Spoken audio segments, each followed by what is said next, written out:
तो आप देख सकते हैं बदलो बिहार न्याय यात्रा सम्मेलन जो 16 अक्टूबर से इसका आरंभ हुआ था, कटिया से आरंभ हुआ था और लगातार 11 दिनों तक यह जो पद यात्रा था बदलो बिहार न्याय यात्रा का जो आज सम्मेलन किया जा रहा है, लगातार 11 दिनों तक यह जो है लगातार पद यात्रा चला। और आप देख सकते हैं कि पटना की धरती पर जा रहा है, देख सकते हैं आप देख सकते हैं कि बदलो बिहार न्याय सम्मेलन जो आज 27 अक्टूबर है 2024 है और पटना के जो मिलर हाई स्कूल है वहां पर एक विशाल महासम्मेलन किया जाएगा।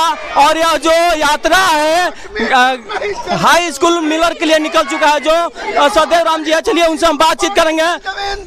ये बदलो बिहार न्याय यात्रा भाकपा माले के द्वारा 16 अक्टूबर से चल रहा है और बिहार के लगभग सभी जिलों को टच किया है, सभी विधानसभाओं को टच किया है और हम लोगों को संगठित होने, जागृत होने के नारा दिए हैं। चूँकि बिहार में जनता के साथ भारी अन्याय हो रहा है, जनता को न्याय नहीं मिल रहा है, जनता का हक नहीं मिल रहा है।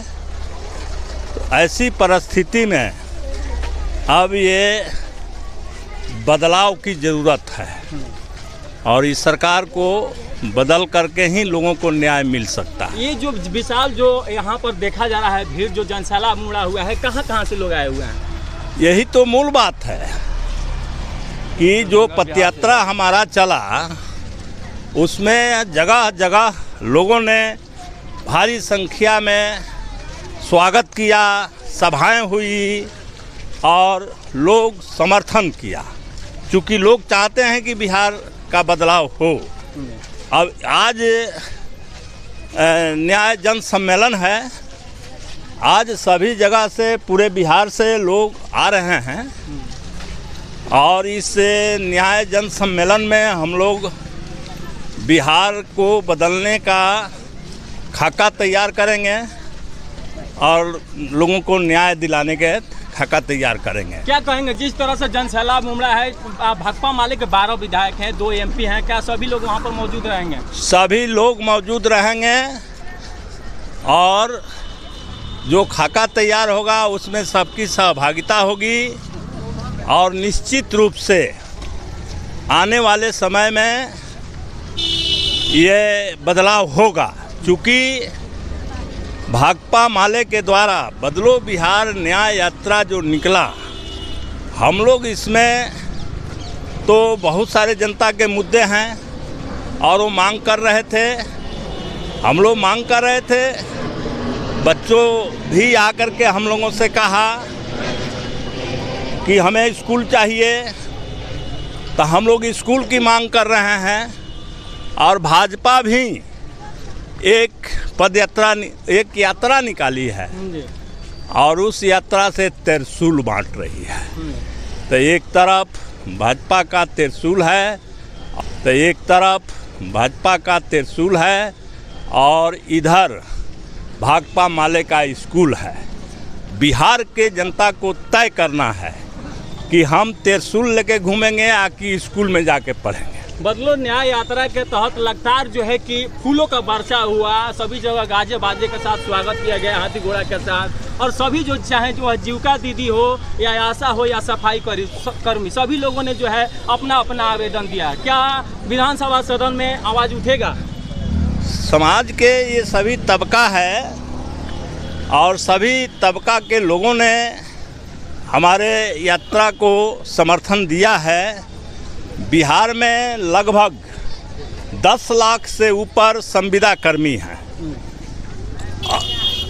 और उन लोगों को कोई उचित मानदेय नहीं मिलता है और सभी लोग आंदोलन में हैं। जीविका दीदी जिसकी संख्या 1.5 करोड़ है, वो आज पूरे बिहार में आंदोलन पर है।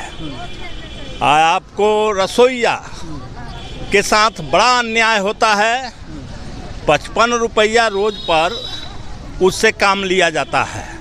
ये अन्याय है। रसोइया ने समर्थन किया, जीविका ने समर्थन किया, आपके आशा जो महागठबंधन के सरकार में उसके मानदेय 2500 रुपया तय हो गया। तेजस्वी यादव स्वास्थ्य मंत्री थे और आशा कार्यकर्ताओं के जो नेता थे, सभी लोगों ने बैठ करके बात करके वो तय हो गया, लेकिन ये सरकार उसको लागू नहीं कर रही है। तो इस तरह से सभी तबकों को आप देखेंगे, सभी संविदा कर्मियों के बारे में देखेंगे एक एक करके, तो सब लोग पीड़ित है, परेशान है, उनकी मांग नहीं मिल रही है, उनका जीवन यापन दुभर होते जा रहा है। ऐसी परिस्थिति में सारे लोगों ने हमारे बदलो बिहार न्याय यात्रा का भरपूर समर्थन दिया है और आगे साथ चलने को तैयार है। और निश्चित रूप से अगला 2025 में जो चुनाव होगा, यह एनडीए सरकार नीतीश कुमार के विदाई की घंटी बजेगी। लगातार अब आपराधिक घटनाएं बढ़ रही है, इसको लेकर क्या कहेंगे? ये बिहार की सरकार, एनडीए की सरकार आईसीयू में है, ये हारी थाकी सरकार है। अब इस सरकार से कोई बिहार को आगे बढ़ाने की उम्मीद नहीं है। ये सरकार पूरे तौर पर जमींदार पूंजीपतियों के लिए काम कर रही है।